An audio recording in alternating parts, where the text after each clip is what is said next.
The morphine drip had stopped working an hour ago. I could see it in my father's eyes, the pain breaking through, his fingers digging into my palm with what little strength remained in his stroke-damaged body. "Catherine!" he rasped, his voice barely audible over the hum of the hospice equipment. The bedroom that had once been his sanctuary now smelled of antiseptic and decay, despite my best efforts with lavender sachets and open windows. "I'm here, Dad. I'm right here." I squeezed his hand gently, careful not to hurt him. 7 years of this, 7 years of learning exactly how much pressure his fragile bones could take, which angle to position his pillows, how to read every flicker of discomfort across his weathered face. His eyes, watery and yellowed, locked onto mine with sudden intensity. Something shifted in his expression. Not pain this time, but something worse. Guilt. "I'm sorry," he whispered, and tears began sliding down his temples into his gray hair. "I'm so sorry, Catherine." "Shh, Dad. Don't try to talk. Save your strength." I reached for the call button to summon the hospice nurse from the guest room, but his grip tightened with surprising force. "No." He struggled to draw a breath, his chest rattling. "Need to tell you. I was weak." My heart clenched. "You're not weak. You fought so hard." "They promised." His face contorted, whether from pain or anguish I couldn't tell. "They said if I didn't." Another labored breath. "Catherine, I should have been stronger." "Dad, who promised what? I don't understand." But his eyes were already losing focus, his breathing becoming shallow and irregular. The hospice nurse, Sarah, appeared in the doorway, took one look at the monitors, and moved quickly to his other side.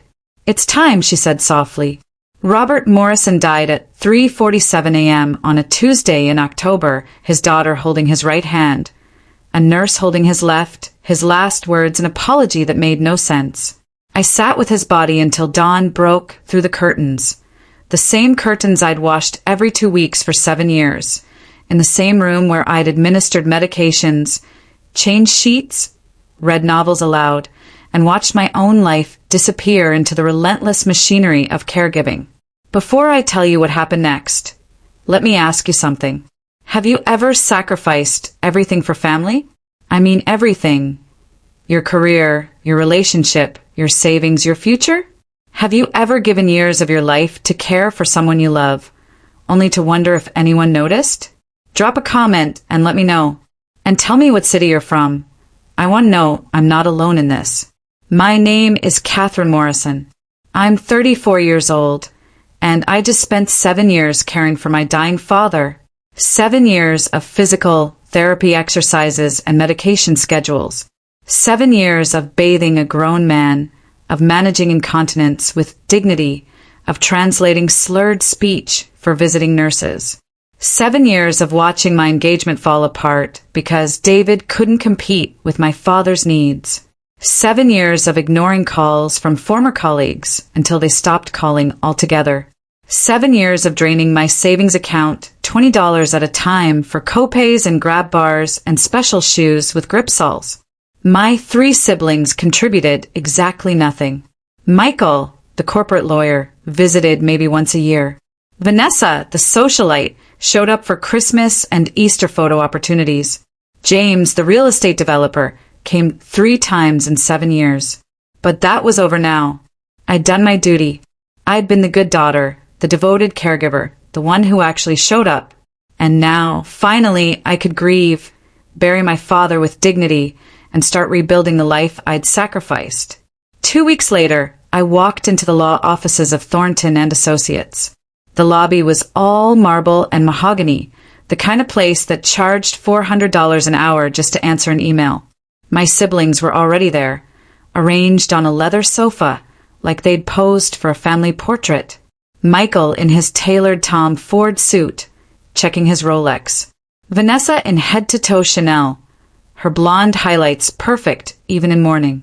James sprawled casually, his Hermes belt visible even sitting down. I was wearing Target pants and a blazer I'd owned since before the stroke. They barely glanced at me as I entered. "Catherine," Michael acknowledged with a curt nod, the way you'd greet a distant acquaintance. Mr. Thornton, Dad's attorney for 30 years, looked uncomfortable as he gestured for me to sit. That should have been my first warning. "Thank you all for coming," he began, opening a folder on his desk. "I know this is a difficult time. Robert was very clear about his wishes, and can we just get to it?" James interrupted, checking his phone. "I have a site inspection at 3. Mr. Thornton's jaw tightened. He'd known our family for decades. He'd watched me transform from a rising marketing executive into a full-time caregiver. He'd seen my siblings' negligence firsthand.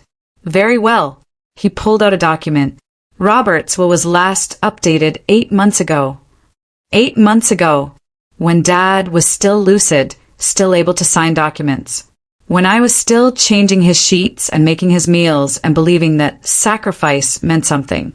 The estate, valued at approximately $4.7 million, including the house, investment accounts, and property holdings, is to be divided as follows. My heart began to pound. $4.7 million. Enough to rebuild my life, go back to school, start over properly. To Michael Morrison, 1/3 of the estate. To Vanessa Morrison Ashford, 1/3 of the estate. To James Morrison, 1/3 of the estate. The words hung in the air like smoke. And to Catherine Morrison, Mr. Thornton continued, his voice dropping, a sum of $10,000 and all personal effects. The room tilted. "Wait," I heard myself say. "What?" Michael leaned back, expressionless. Vanessa examined her manicure. James actually smiled. 10,000. My voice cracked. I spent 7 years. Dad was of sound mind when he made his decision, Michael said coolly, cutting me off. Mr. Thornton can confirm that. The attorney looked pained. The will was properly executed. Robert he was competent at the time of signing. This can't be right. I was standing now, though I didn't remember getting up. He told me I'd be taken care of. He said a lot of things. Vanessa's voice was ice. Perhaps he changed his mind. 7 years. 7 years of my life, and I got $10,000 and a box of his old watches. They'd taken everything. And as I looked at their carefully blank faces, their expensive clothes, their complete lack of shame, I realized something that made my blood run cold. They weren't surprised. This wasn't an unexpected tragedy to them. This was the plan. I wasn't always this person, this hollow-eyed woman, clutching a Target tote bag in a luxury law office. Too shocked to cry. 7 years ago, I was Catherine Morrison, Senior Marketing Director at Brightwell and Associates. I had a corner office on the 14th floor with a view of the harbor. I wore theory suits and Cole Haan heels. My calendar was color-coded, my inbox stayed under 20 messages, and my boss had just mentioned the VP track. I was engaged to David Chin, a software engineer who made me laugh and didn't mind that I worked late. We had a wedding venue booked, a honeymoon planned to Croatia, a 2-bedroom condo with exposed brick that we'd spent 6 months renovating. Then Dad had the stroke. It happened on a Thursday. Massive. Left side paralyzed, speech slurred, mobility destroyed. The hospital social worker said he'd need full-time care, either a facility or a family member willing to commit. Michael called the family meeting at Dad's house that Sunday. I remember the way they all looked at me as I walked in, like they'd already decided something without me. "So here's the situation," Michael had said, standing by the fireplace like he was presenting to a jury. "Dad needs 24/7 care. A quality facility costs $8,000 to $10,000 a month, which would drain his savings in a few years." "That's terrible," Vanessa had murmured, holding her Starbucks latte. "The alternative is someone moves in with him." Michael's eyes fixed on me. "Kat, you're between positions right now after the Brightwell merger, right?" "I'm interviewing." "And you don't have kids. David's flexible with his work." He said it like it was already decided. It makes the most sense for you to do it. For how long? I'd asked. 6 months, maybe a year. Just until he stabilizes. James had nodded enthusiastically. We'll all help, obviously. Financially, visits, whatever you need. I can't just put my career on hold. Catherine. Vanessa's voice went soft, disappointed. He's our father. What kind of daughter would you be if you put your job before his health? That's how they did it. Made refusal seem monstrous. David tried to be supportive. He really did. But resentment built with every canceled date, every postponed wedding planning session. Every night I was too exhausted to speak. After 2 years, he placed my engagement ring on the kitchen counter. I'm marrying you, not your father, he'd said quietly. But you've already made your choice. My siblings' help evaporated within months. Michael visited exactly 7 times in 7 years, once every 11 months, staying precisely 45 minutes each time. He'd sit stiffly in the living room, discuss the weather, then leave with promises to come by more often. Vanessa managed Christmas and Easter, always with her phone out. She'd position Dad by the window for perfect lighting. Snap 20 photos until she got one she liked, then post it with captions like, "Family is everything." Red heart, #blessed #Sunday with Dad. Before leaving 30 minutes later. James came 3 times total. Each visit he promised to help with repairs, hire additional care, contribute money. The promises lasted exactly as long as his presence. Meanwhile, my life disappeared in pieces. I lost the marketing director position when I couldn't return after temporary leave.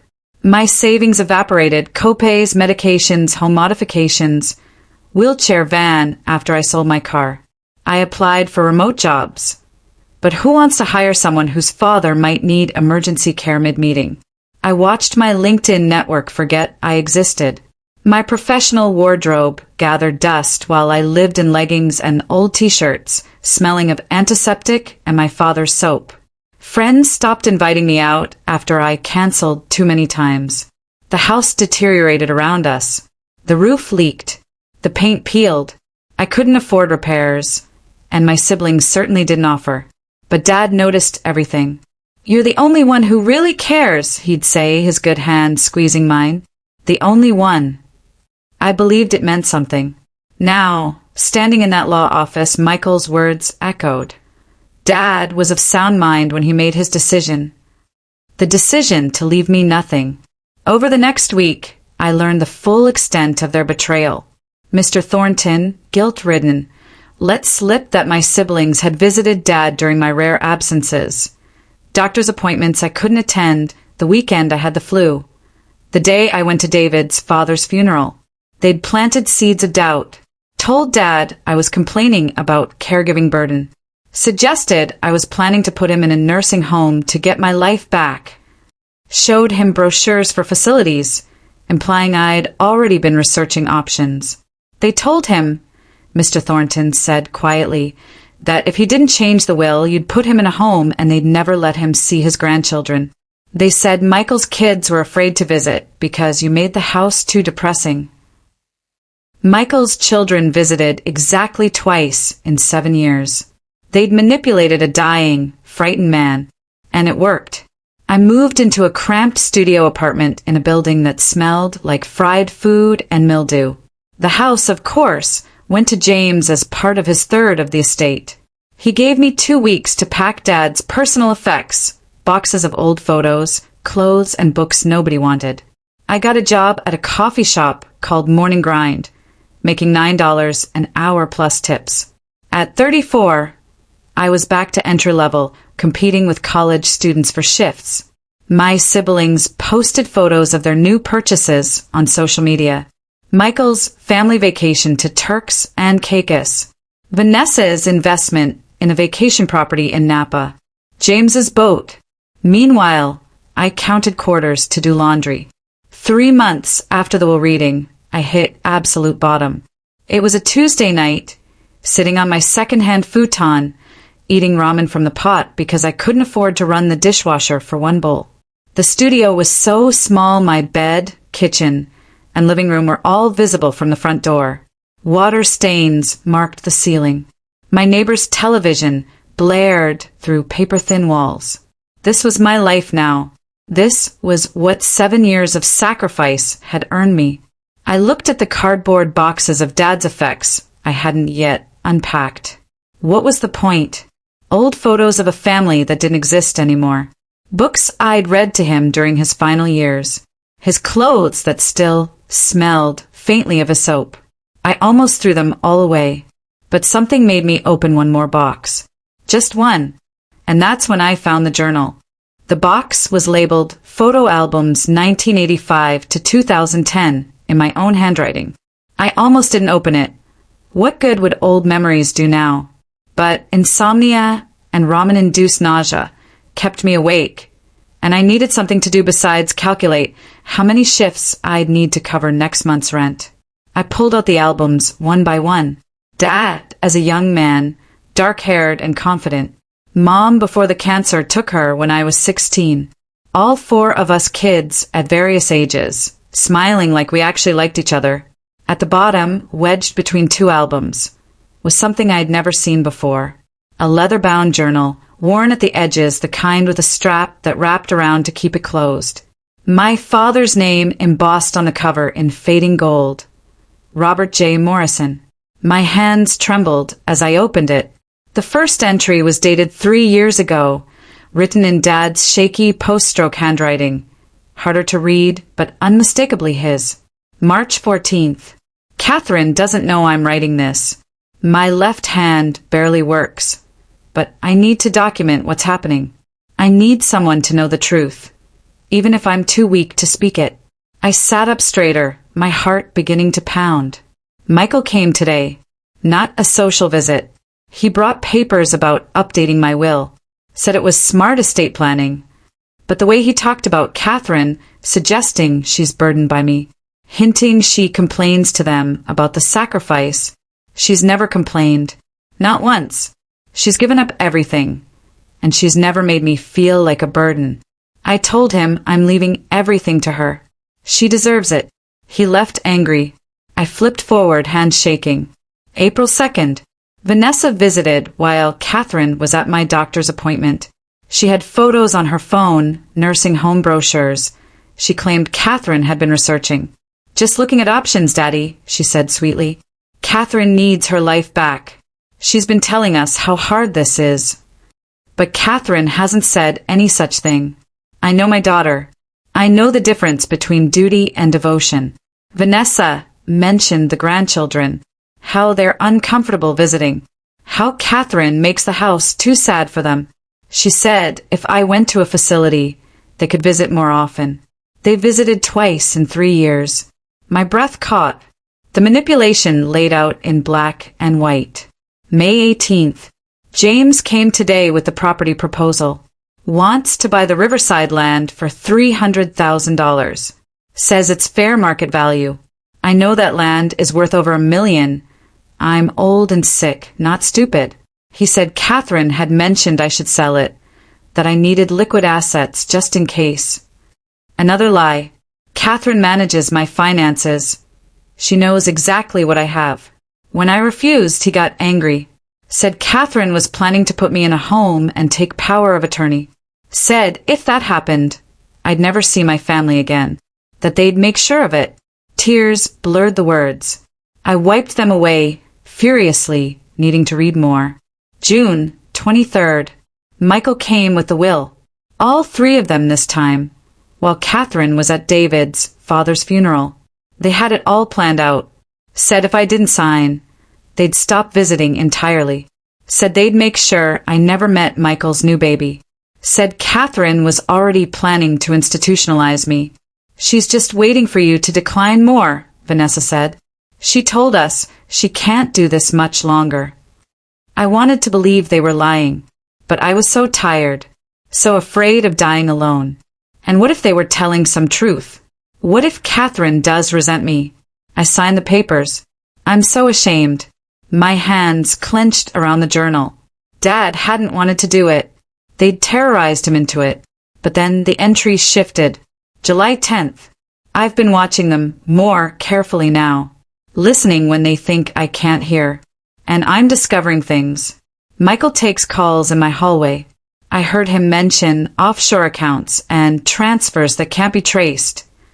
He's worried about an audit at his firm. Something about client funds. I may be old, but I know what embezzlement sounds like. I sat forward, pulse racing. August 3rd. Vanessa left her phone on my side table. A message popped up. Can't wait to see you tonight, baby, with a kissing emoji. From someone named Marcus. Not her husband Richard. I started searching her name online using Catherine's laptop when she's busy. Found an old news article about her first divorce. The ex-husband, Thomas Brennan, was accused of domestic violence. Charges dropped, but his reputation destroyed. But I remember meeting Thomas. Gentle man. Quiet. Vanessa controlled everything about him. And I found court documents. He fought the allegations, said they were fabricated. What if my daughter lied? What if she destroyed an innocent man? The journal continued.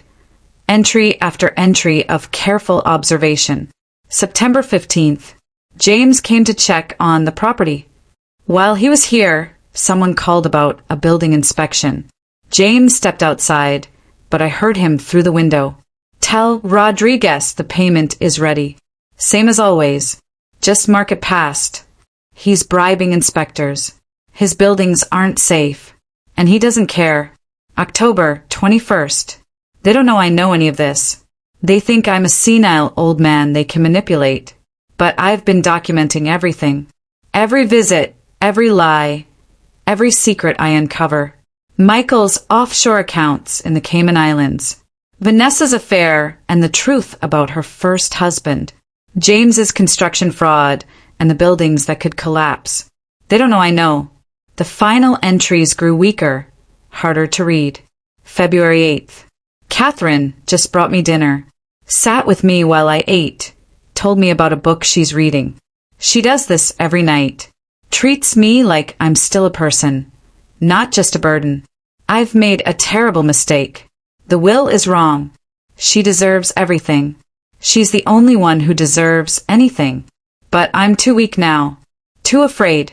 If I try to change it back, they'll know. They'll keep her away from me. I can't die alone. I'm a coward. The last entry was dated 2 weeks before he died. October 2nd. I'm dying. I can feel it. And I'm leaving Catherine with nothing while the vultures inherit everything. But I'm also leaving her this. Everything I know. Every secret, every lie, every crime. Maybe she'll never find it. Maybe it doesn't matter. But if she does...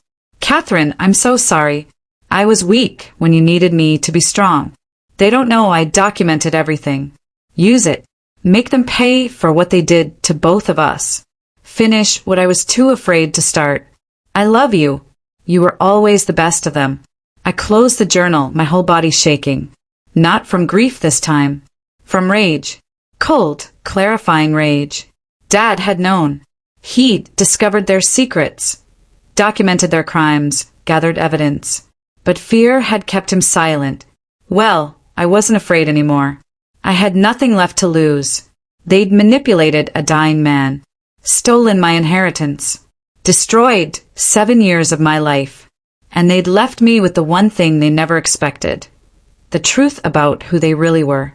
I looked around my miserable studio apartment at the water-stained ceiling and the boxes of my father's effects, and something shifted inside me.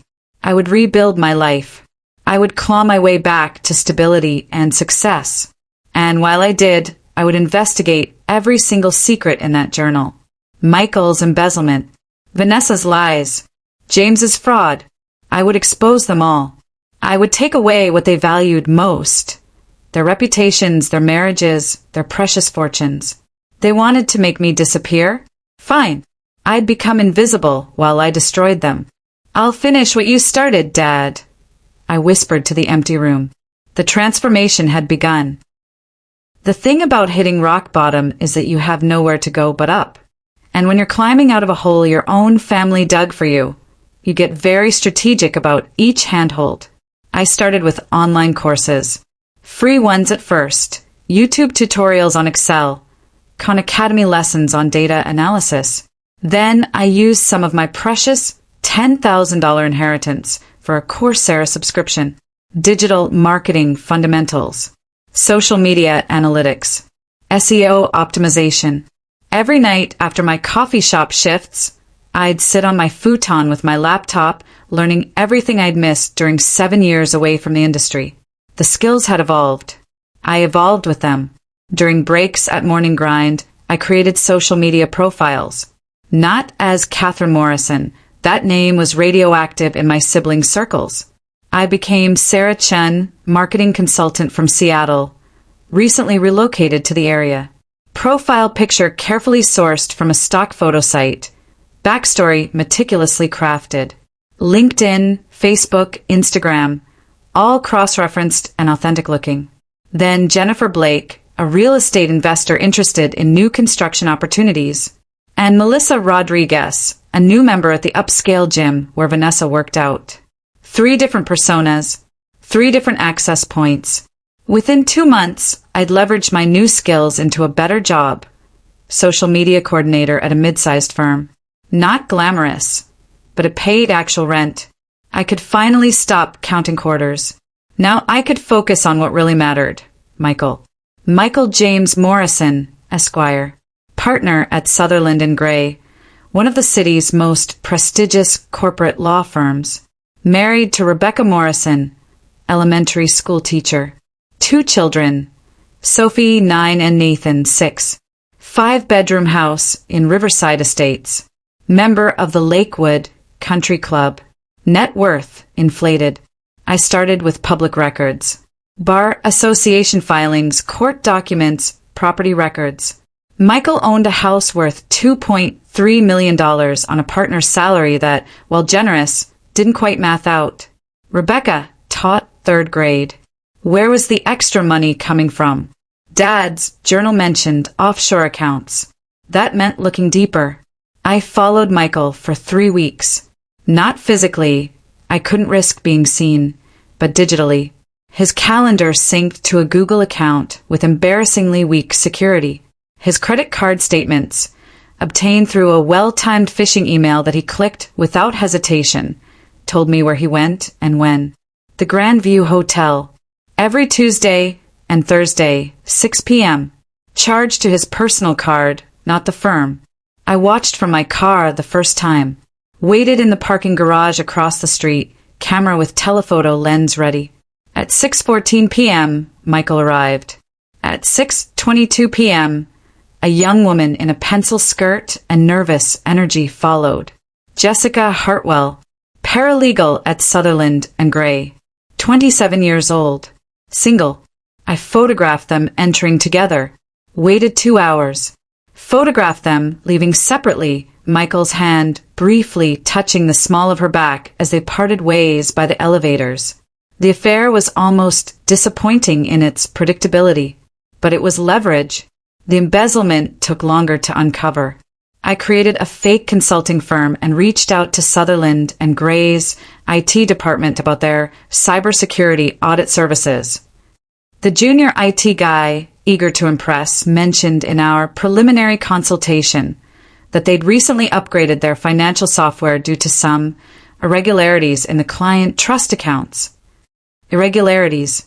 That was the word that made my pulse quicken.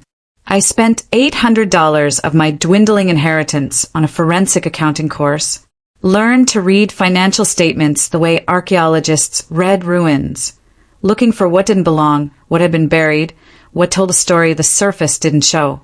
Michael's pattern emerged slowly, then all at once. Small transfers from client trust accounts to a series of shell companies. Never enough to trigger immediate flags. $15,000 here, $30,000 there. But over 4 years, it added up to over $2.3 million. The shell companies had innocent-sounding names. Riverside Consulting, LLC, Madison Strategic Group, Hartwell Holdings. That last one made me smile darkly. He'd named a fake company after his mistress, The money flowed from the shells to accounts in the Cayman Islands, then back into the US through what looked like legitimate investment returns. Clean enough to buy a house, a country club membership, private school tuition. Dirty enough to end his career and freedom.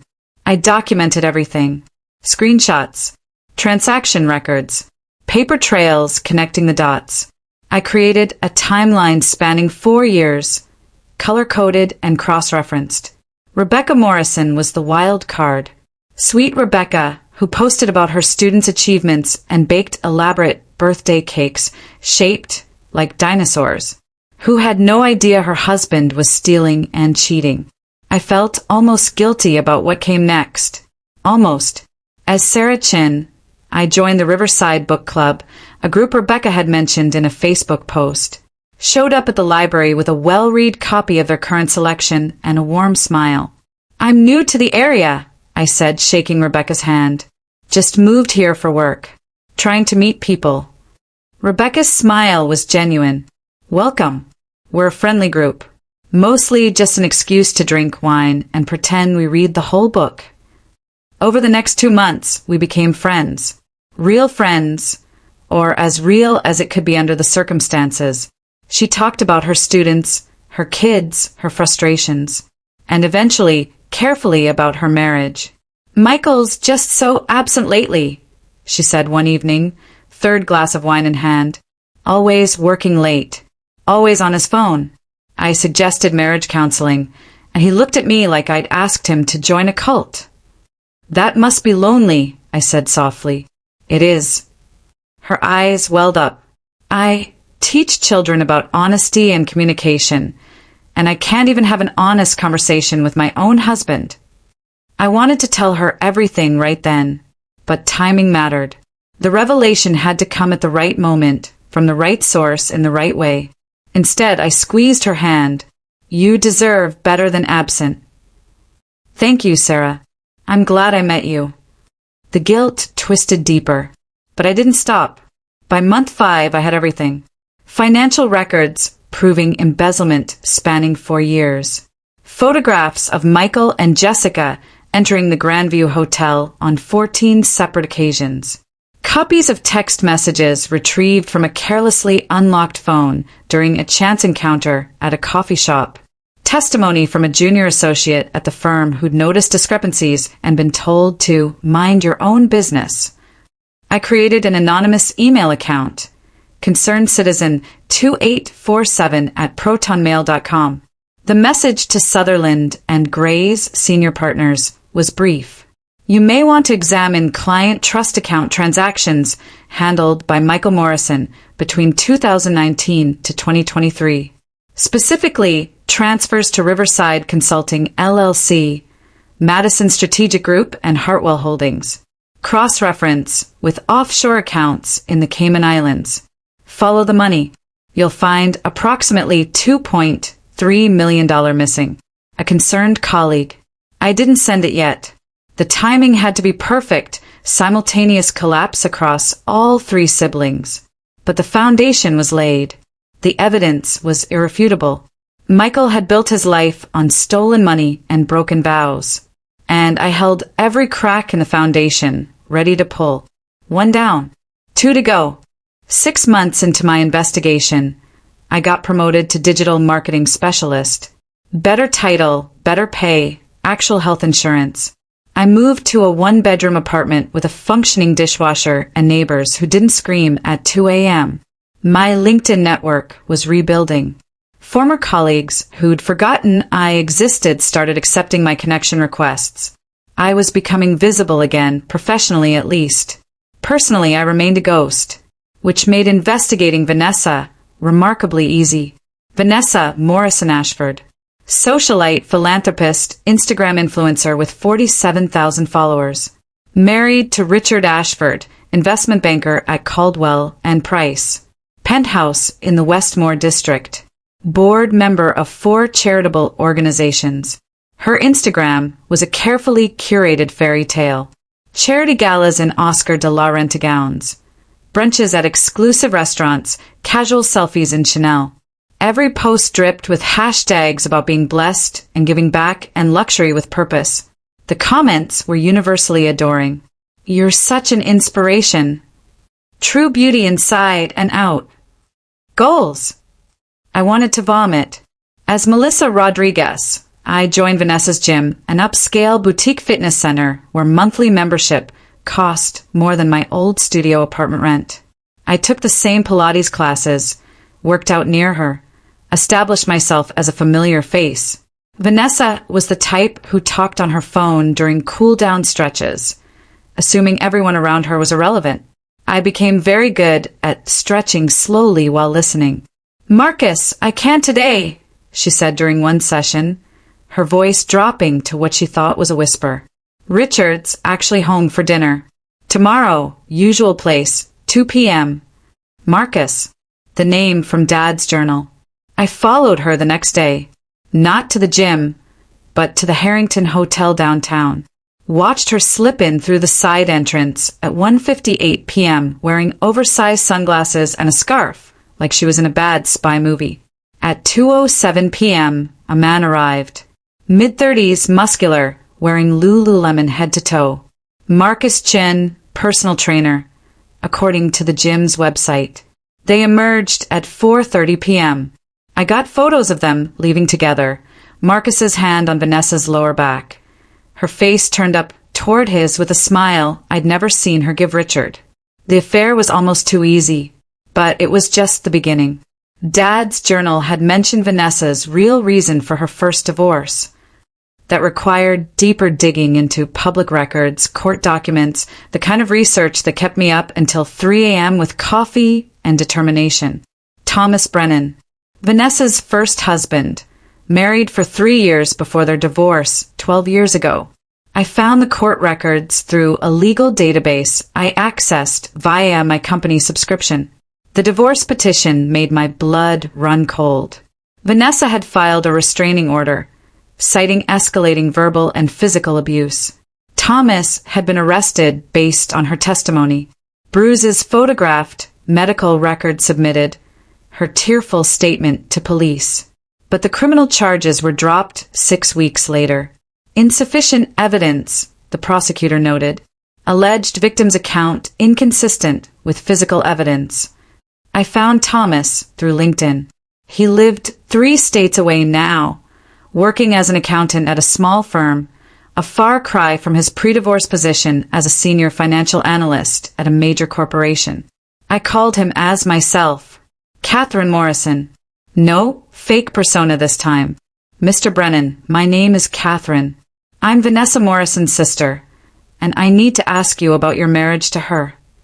Silence stretched across the line. Then, why would her sister contact me? "Because I think she lied about you, and I think I can prove it." Another pause, longer this time. "What do you want?"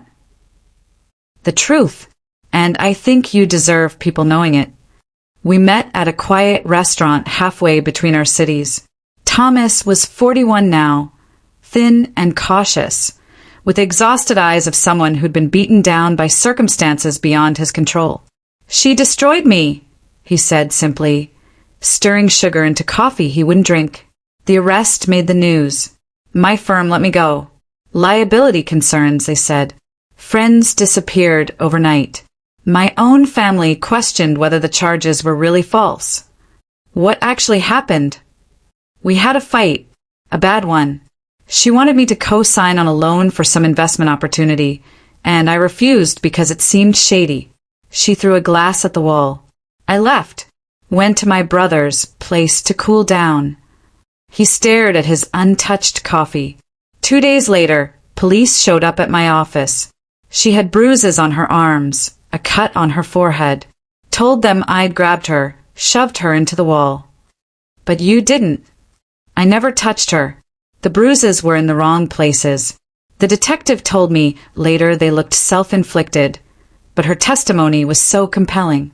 She cried. She was scared. She was convincing. His voice cracked. The charges were dropped when her story fell apart under scrutiny, but it didn't matter. The damage was done. I was the man who probably beat his wife but got away with it on a technicality. That's what people believed. Did you ever find out why? Why she'd do that? The divorce settlement. She got everything. The house, most of our savings, even my car. And she got to play the victim, the brave woman who escaped. Thomas looked at me directly for the first time. Your sister is very good at playing the victim. I slid a folder across the table. These are court records. Medical examiners' notes questioning the injury patterns. The detective's report noting inconsistencies.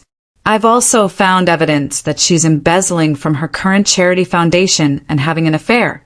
If you're willing, I want to help you clear your name. Thomas stared at the folder like it might explode. Why would you help me? Because she helped steal my inheritance. And because some people need to face consequences. He opened the folder with shaking hands, reading documents he'd probably tried to forget existed. The affair continued like clockwork. I documented 14 hotel visits over 2 months. Marcus was careless, posting Instagram stories from locations that matched Vanessa's check-ins, just carefully cropped to hide her. I found the burner phone by accident.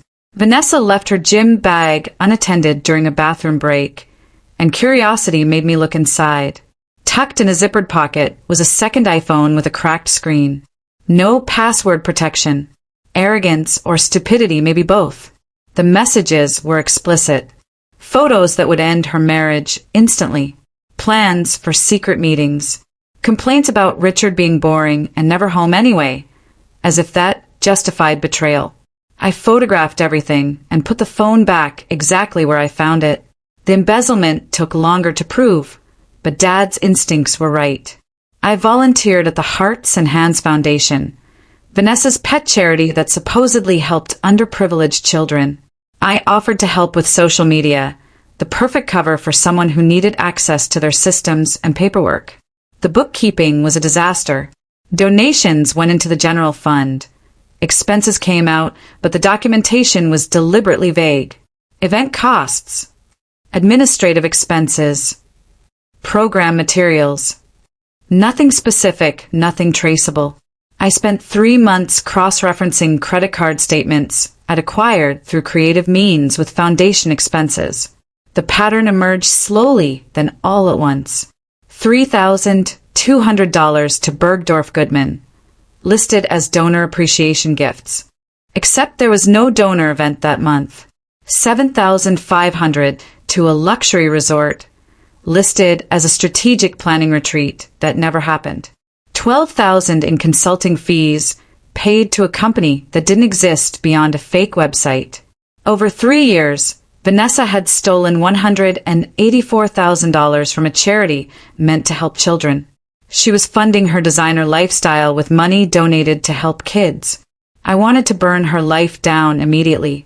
But patience. Timing mattered. As Melissa Rodriguez, I befriended 3 women in Vanessa's social circle. I was careful, subtle, just a new friend asking innocent questions. Vanessa seems so perfect. Do you think she ever struggles with anything real? I saw her at the Harrington Hotel last week. Didn't realize she went there for lunch meetings. That Hearts and Hands charity is amazing. Do they publish their financial reports? I'd love to see how they allocate funds before I make a donation. Just questions. Just observations. Let people draw their own conclusions, plant their own doubts. By month 8, I had everything I needed.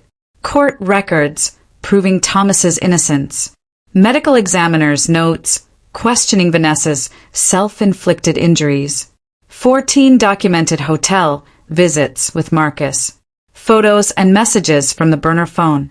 Financial records showing $184,000 in charity embezzlement. Witness statements from foundation volunteers who'd noticed discrepancies but were too intimidated to speak up. I contacted Thomas again. Are you ready to go public?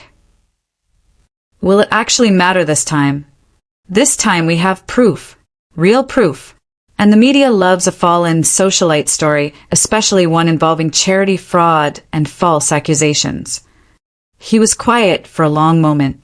I could hear him breathing, weighing the risk of reopening old wounds against the possibility of finally clearing his name. What do I need to do? Just tell the truth. I'll handle everything else. 2 down, 1 to go. And then the real fun would begin. 1 year after finding Dad's journal, I made senior marketing consultant at a respected firm. Corner office, not quite as nice as the one I'd lost, but mine again. My salary finally matched what I'd been making before the stroke. My 401k was rebuilding. Former colleagues invited me to industry events. Catherine Morrison was back from the dead, which meant I could finally focus on James. James Morrison, real estate developer, owner of Morrison Properties, LLC.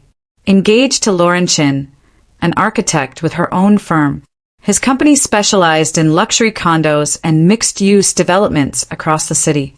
On paper, he was successful, innovative, someone the business journals occasionally profiled as an up-and-coming developer. In reality, he was building death traps. I started as Jennifer Blake, potential real estate investor interested in new construction opportunities. I toured 3 of James's recently completed properties, taking notes and photographs like any serious buyer would. The Riverside luxury condos caught my attention first. Beautiful lobby, modern finishes, floor-to-ceiling windows with river views. But I noticed hairline cracks in the foundation walls of the parking garage. Water stains on basement ceilings that shouldn't be there in a 2-year-old building. Window seals that were already failing. I hired a structural engineer, paid him cash to do an unofficial assessment. His report made my hands shake. Substandard concrete mix in the foundation. Load-bearing walls that don't meet code. Electrical work that's a fire hazard waiting to happen. This building shouldn't have passed inspection. Someone either didn't look or didn't care. Someone got paid not to care, I thought, remembering Dad's journal entry about bribed inspectors. I dug deeper, touring more properties under different pretenses. The pattern repeated across a dozen buildings. Cheap materials disguised with expensive finishes. Code violations hidden behind drywall. Structural shortcuts that wouldn't show problems for years, until suddenly they would, catastrophically. The Grandview Towers were the worst. 32 floors, 200 units. Families living there right now. The structural engineer I sent in came back pale. The support columns are undersized for the load they're carrying. The rebar in the concrete foundation is insufficient. In a major earthquake or even a severe storm, this building could partially collapse. He looked at me directly. People could die. I found the inspectors through public records. Every building James developed had been signed off by the same 3 city inspectors. I started with the one who wasn't on James's payroll, a man named Derek Paulson, who'd retired 6 months ago. He met me at a coffee shop, suspicious and uncomfortable. I'm writing an article about construction standards. I lied, using my journalist persona. I noticed you inspected several Morrison Properties developments. What can you tell me about the quality of his work? Derek stirred his coffee for a long time. Off the record. Completely. James Morrison cuts every corner he can find. I failed 2 of his buildings. The next week, I got reassigned to a different district. The buildings passed under Rodriguez's inspection a month later. He met my eyes. Rodriguez drives a Mercedes now. So does Kim. Both of them were struggling on inspector salaries 2 years ago. Do you have documentation? I kept copies of my original inspection reports before they were mysteriously lost in the system. I could have kissed him. The whistleblowers came next. Former employees James had fired for questioning his practices. I found 6 of them through LinkedIn and carefully worded messages. Marcus Webb, former foreman, fired for refusing to use substandard concrete. He told me to mix it with more water, make it stretch further. I said that would compromise the structural integrity. He fired me the next day. Sarah Chen, former project manager, fired for reporting safety violations. I documented everything. Took it to James personally. He called me a troublemaker and had security escort me out. 3 subcontractors who'd been pressured to cut corners or lose the contract. They all had stories, documentation, proof that James's empire was built on fraud and intimidation. The property fraud was almost poetic in its cruelty. I pulled the records on the Riverside land sale. Dad had sold James a prime development lot for $300,000. The property appraisal from that same month valued it at $1.2 million. James had convinced our dying, medicated father to sell him property for a quarter of its value. I found the paperwork Dad had hidden in the journal. Notes in his shaky handwriting. James says I need liquid assets for medical care. Says Catherine mentioned it. She didn't. Why is he lying?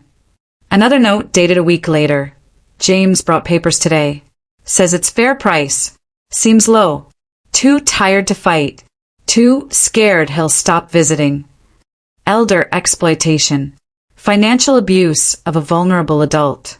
Another crime to add to the list. By month 14, I had everything compiled into organized files. Building inspection reports showing violations. Derek's original failed inspections alongside Rodriguez's suspiciously passing ones. Bank records showing payments from Morrison Properties to Rodriguez and Kim. Structured just below reporting requirements. Testimonies from 6 former employees. Subcontractor statements about being forced to use inadequate materials. Photographs of structural problems across a dozen buildings. Expert assessments warning of potential catastrophic failure. And the property fraud documentation showing James had exploited his own dying father. I contacted investigative journalist Amanda Pierce at the city's largest newspaper. Sent her an anonymous preview of what I had. Her response came within an hour. This is huge. Can you verify the sources? Everything is documented and verifiable. Building residents are in danger right now. I also contacted the city's building safety department through anonymous channels. Sent them enough information to trigger mandatory inspections of Morrison Properties developments. And I reached out to the resident association at Grandview Towers. You may want to hire an independent structural engineer. Your building may not be safe. 2 years after Dad's death, I sat in my apartment with 3 folders on my coffee table.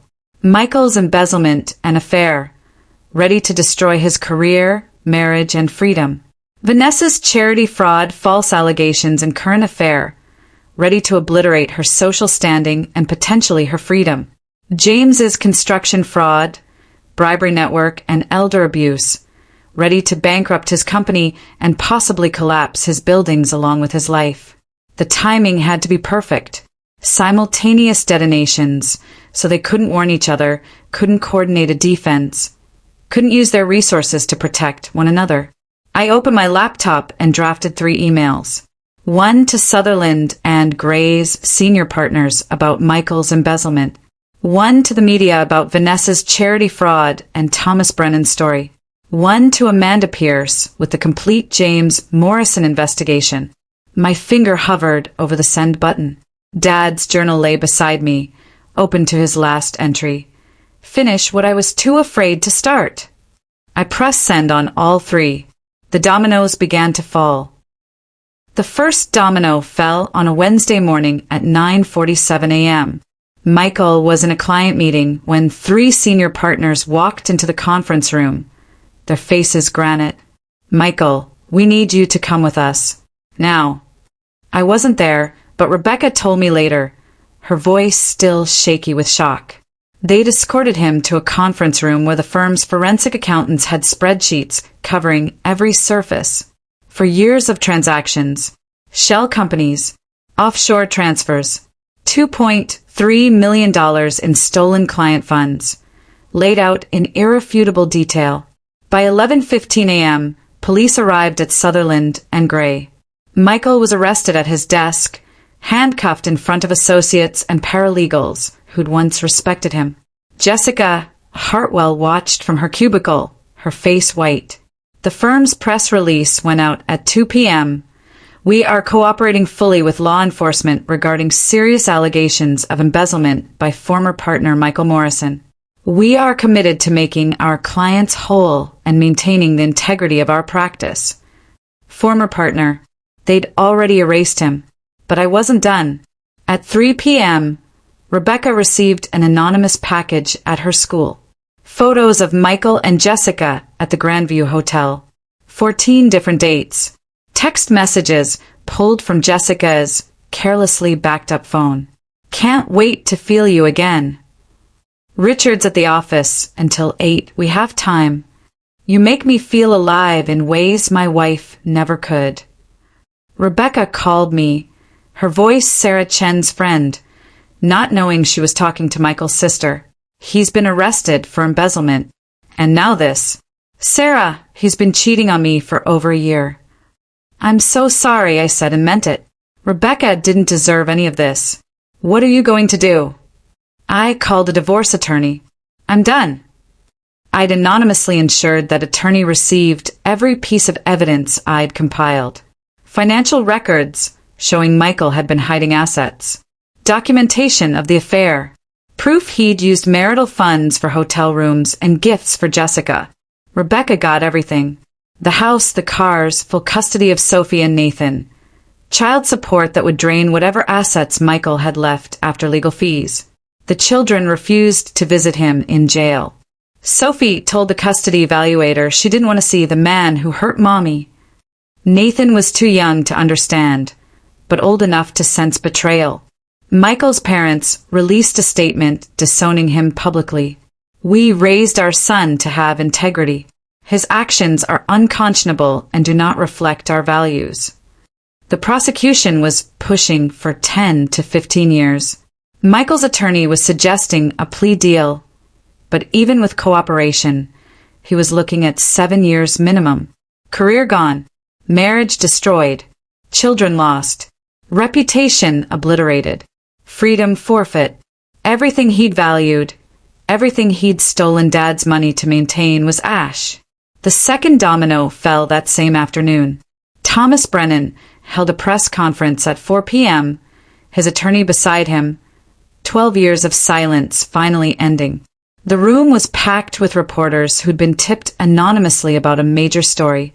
12 years ago, my ex-wife Vanessa Morrison accused me of domestic violence. I was arrested, charged, and publicly destroyed. The charges were eventually dropped due to insufficient evidence, but the damage was permanent. Thomas's voice was steady, but his hands shook holding the prepared statement. Today, I'm presenting evidence that those allegations were fabricated.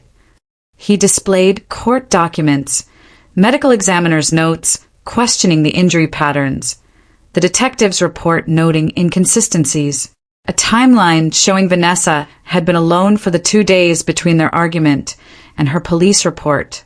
Plenty of time to create injuries. Expert testimony about self-inflicted wounds. Vanessa Morrison destroyed my career, my reputation, and my life with lies. And she's never faced consequences. The story hit the internet within minutes. By 6 p.m., it was trending locally.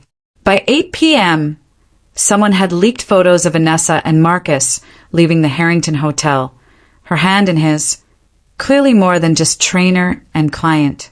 Richard Ashford found out the same way the rest of the city did, scrolling through social media and seeing his wife's affair exposed for everyone to witness.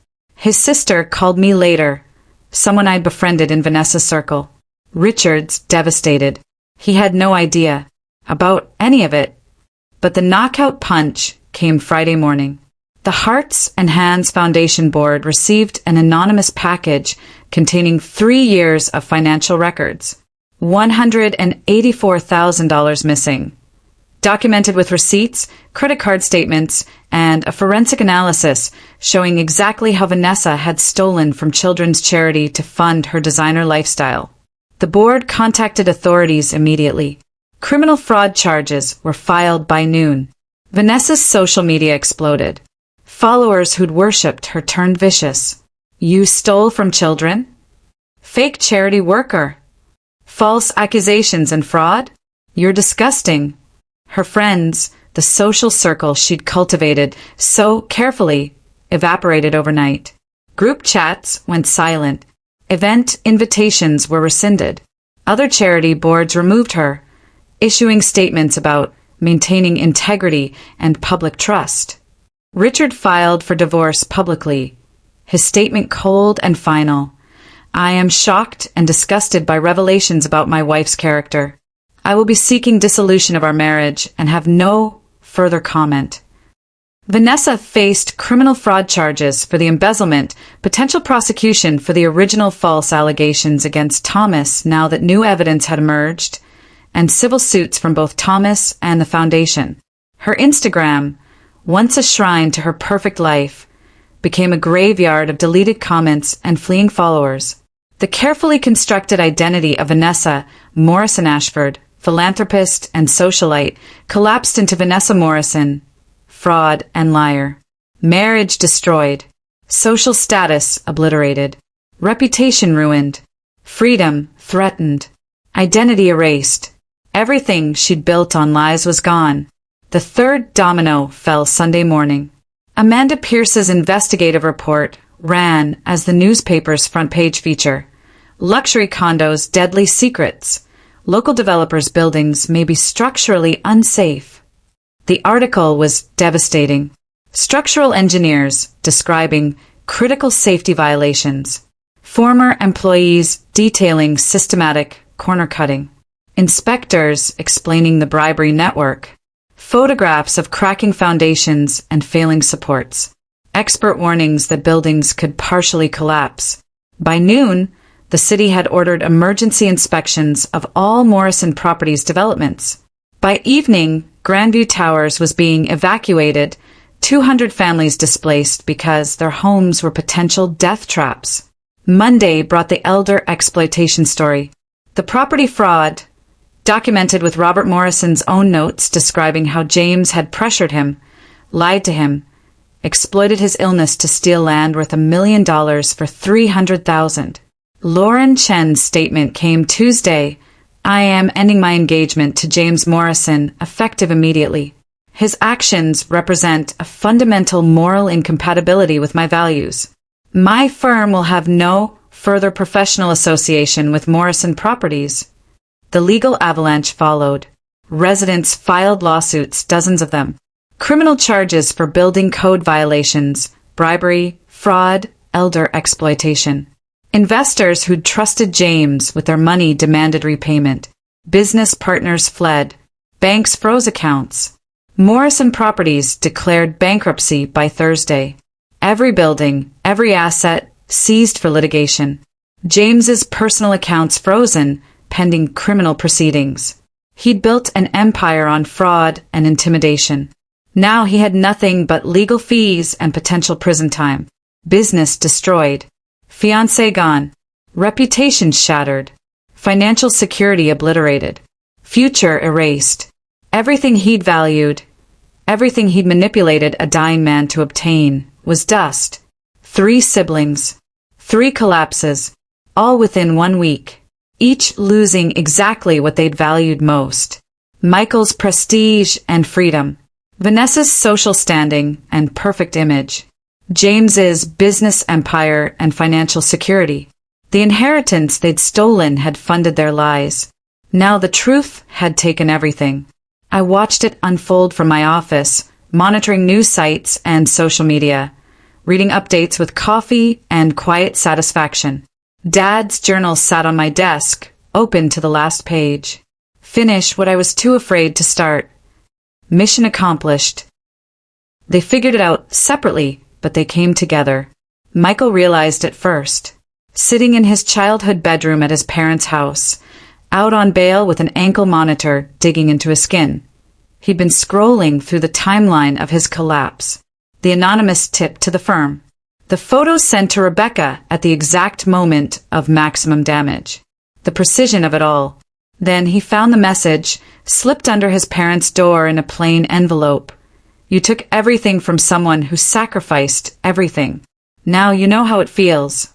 Vanessa received hers at the cheap motel where she was staying, Richard having frozen her out of the penthouse. Same message, same plain envelope. James got his at the studio apartment he'd rented after losing everything, the words identical. They'd all underestimated their little sister, the caregiver, the martyr, the one they'd erased. But Kat had been watching them all along. They showed up at my apartment on a Saturday evening, 3 weeks after their worlds had collapsed. I'd been expecting them eventually, but the sight of them through my doorbell camera still sent adrenaline coursing through my veins. Michael looked 20 years older, wearing jeans and a polo shirt instead of his usual Tom Ford suits, the ankle monitor visible above his sneakers. Vanessa was unrecognizable without designer labels and professional styling, her hair pulled back, wearing clothes that actually came from a regular store. James looked hollow, his expensive watch gone, driving a 10-year-old Honda instead of his usual BMW. I opened the door before they could knock. I wondered when you'd figure it out, I said calmly. You destroyed us. Michael's voice shook with rage. You systematically destroyed everything we had. This is vindictive and cruel. Vanessa's eyes were red from crying. How could you do this? James pushed past them into my apartment. We'll sue you for defamation, for harassment, for whatever the hell this is. You're a monster, Vanessa whispered. Dad would be ashamed of you. I let them rant, let them pace my small living room, let them throw accusations like they had any moral ground to stand on. Then I walked to my bookshelf and pulled down Dad's journal. Dad would be ashamed of me. I opened to a marked page. Let me read you something. Michael moved to grab it, but I stepped back. March 14th, 3 years ago. Michael came today. Not a social visit. He brought papers about updating my will. The way he talked about Catherine, suggesting she's burdened by me, hinting she complains to them about the sacrifice. She's never complained. Not once. Vanessa's face went white. I flipped forward. April 2nd. Vanessa visited while Catherine was at my doctor's appointment. She had photos on her phone, nursing home brochures, claimed Catherine had been researching them. But Catherine hasn't said any such thing. I know my daughter. Vanessa mentioned the grandchildren, how they're uncomfortable visiting, how Catherine makes the house too sad for them. They visited twice in 3 years. That's not, Vanessa started. May 18th. I continued, my voice hardening. James came today with the property proposal. Wants to buy the Riverside land for $300,000. I know that land is worth over $1 million. He said Catherine had mentioned I should sell it, that I needed liquid assets. Another lie. When I refused, he got angry. Said Catherine was planning to put me in a home and take power of attorney. Said if that happened, I'd never see my family again. James's jaw clenched. He was confused. June 23rd. My voice rose. Michael came with the will. All 3 of them this time, while Catherine was at David's father's funeral. They had it all planned out. Said if I didn't sign, they'd stop visiting entirely. Said they'd make sure I never met Michael's new baby. Said Catherine was already planning to institutionalize me. I looked up at their pale faces. You terrorized a dying man into changing his will. You lied to him about me repeatedly. You manipulated him when he was most vulnerable. We were protecting our interests, Michael said weakly. Your interests. I pulled out another document. Here are the dates and times of your secret visits. Here's the recording Dad made on his phone when you threatened him. James. Yes, he recorded you. Here are the texts you sent him. Vanessa, saying I was overwhelmed and looking into care facilities. All lies. I turned to Michael. I didn't plant the embezzlement in your accounts. You stole $2.3 million. That was real. I just made sure the truth came to light. To Vanessa, I didn't fabricate your affair with Marcus. You cheated on your husband. I didn't create the false allegations against Thomas Brennan. You destroyed an innocent man. I didn't steal from the Hearts and Hands Foundation. You took money from children's charity. Those were your choices. To James, I didn't build unsafe buildings. You did. I didn't bribe inspectors. You did. I didn't exploit our dying father to steal property. You did. You manipulated everything, James said. I exposed everything, I corrected. There's a difference. I didn't destroy you. You destroyed yourselves. I just made sure people knew the truth about who you really are. Vanessa was crying now, mascara running down her cheeks. We're your family.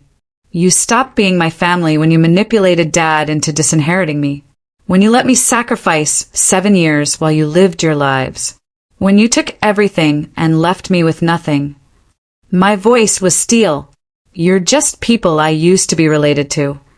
We can take you to court, Michael threatened, but his voice lacked conviction. I pulled out a thick folder. I have a full account of everything written and stored with my attorney. Every detail of your manipulation. Every crime you committed. Every lie you told. If you come after me legally, I publish all of it. The media outlets are already interested. Dad's journal alone would make a compelling human interest story. Add in your crimes. I smiled coldly. That's national news. Michael's face crumbled. He was looking at 7 years, minimum in prison. His children wouldn't speak to him. His career was permanently over. No appeals, no second chances. Vanessa's tears came harder. Her entire identity had been obliterated.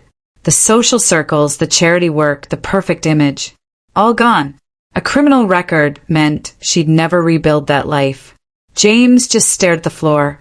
His business was bankrupt. Lauren had already moved on, engaged to one of her architect colleagues. He was facing years of litigation and potential prison time. Dad tried to warn you, I said softly. He documented everything in this journal because he knew what you were. He was gathering evidence because he understood you destroyed his daughter's life for money. I held up the journal. I'm finishing what he started. That's what devoted children do. Catherine, Michael tried. Get out of my home. They didn't move. Get out. Michael turned first, defeated. Vanessa followed, sobbing. James lingered, looking like he wanted to say something, but no words came. I closed the door behind them and locked it. Through the window, I watched them get into James's used Honda. 3 people who'd once had everything, now with nothing but consequences. They couldn't fight back. They couldn't threaten me. They couldn't do anything but live with what they'd done. I returned Dad's journal to the bookshelf and poured myself a glass of wine. Justice, I'd learned, didn't always happen in courtrooms. Sometimes it happened in living rooms, with the truth as the only weapon needed. 3 years after the confrontation in my apartment, I sat in my corner office overlooking the harbor. A different building than before, but the view was just as good. Morrison Consulting had 12 employees now, clients across 3 states, and a reputation for integrity that I'd built one honest project at a time. My apartment was bright and modern, filled with plants and artwork I'd chosen myself. No water stains, no broken appliances, no ghosts of sacrifice haunting the corners. And there was Daniel, patient, kind Daniel, who knew my whole story and loved me anyway, who understood why I sometimes woke at 3 a.m. with my father's final words echoing in my head, who never once suggested I should just let it go. Life was good, better than good, which made the letter feel like a stone dropped into still water. The envelope arrived on a Tuesday, forwarded from my old address. Federal prison return address. Michael's handwriting, neat and controlled as always. Dear Catherine, I know I have no right to ask anything of you. These 3 years in prison have given me time to reflect on who I was and who I've become. I've found God, Cat. Real faith, not the Sunday performance kind we grew up with. I need to make amends. Not just say sorry, but truly seek forgiveness for what we did to you, to Dad, to our family. Would you consider visiting? Maybe we could start healing. We're still family, and I believe God wants us to reconcile. Your brother, Michael. I read it twice, then set it on the kitchen counter where it sat for 3 days like unexploded ordnance. "What are you going to do?" Daniel asked over dinner that Friday, his hand covering mine. "I don't know." The anger I thought I'd processed came flooding back. Part of me wants to write back and tell him exactly what he can do with his amends. Part of me wonders if I should visit, if forgiveness requires that. Does justice require forgiveness? Daniel asked gently. That was the question, wasn't it? Saturday morning, I drove to Riverside Cemetery. Dad's journal on the passenger seat. Autumn had painted everything gold and red. Leaves crunching under my feet as I walked to his headstone. Robert James Morrison, beloved father, he tried his best. I'd chosen those words carefully. Not loving father or devoted family man. Just the truth. He had tried. He'd failed, but he'd tried. I sat on the bench, facing his grave, opening the journal to passages I'd read 100 times.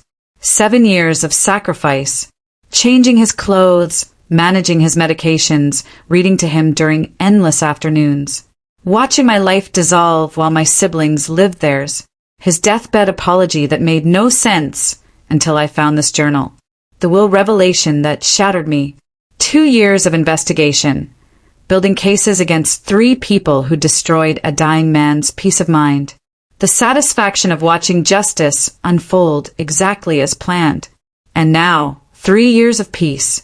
Real peace, built on truth and boundaries and refusing to let cruelty win. What would you want me to do? I asked the headstone. The wind rustled through the trees.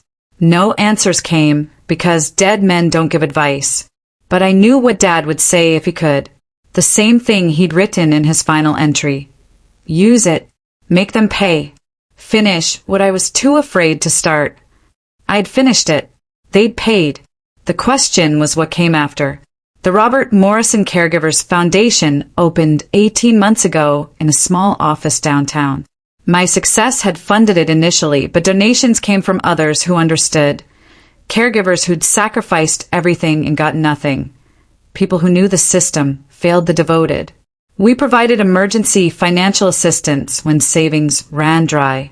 Career counseling and resume help for people trying to rebuild. Legal advocacy for caregivers' rights. Support groups where people could say the things nobody else wanted to hear. I'm exhausted. I resent them sometimes. I've lost myself. We helped over 200 caregivers last year alone. The letters came weekly. A woman whose siblings had stolen their mother's jewelry while she provided end-of-life care. A man whose family abandoned him with his disabled brother for 15 years. A single mother caring for both aging parents while her siblings traveled and posted vacation photos. I responded to each one personally, shared resources, told them they weren't alone. That sacrifice mattered, even when it wasn't rewarded. Some called me a hero. I wasn't. I was just someone who'd survived and wanted others to survive too. Dad's name on the foundation letterhead felt right. His legacy wasn't the money they'd stolen. It was this, helping people like me, people he'd understood too late. I pulled out my laptop on the cemetery bench and opened a new document. Dear Michael, I received your letter. I'm glad you found faith. I hope it brings you peace. But I won't be visiting. I won't be reconciling. Not with you, not with Vanessa, not with James. Forgiveness is for me, not for you. I've released the anger because carrying it was destroying me. But releasing anger doesn't mean restoring relationship. You chose greed over integrity. You manipulated a dying man. You stole from someone who sacrificed everything. I chose justice. We both got what we deserved. I've built a good life now, a peaceful life, and that peace doesn't require your presence in it. Some doors should stay closed. Catherine, I read it 3 times, then closed the laptop without saving. I would never send it. Michael didn't need my response.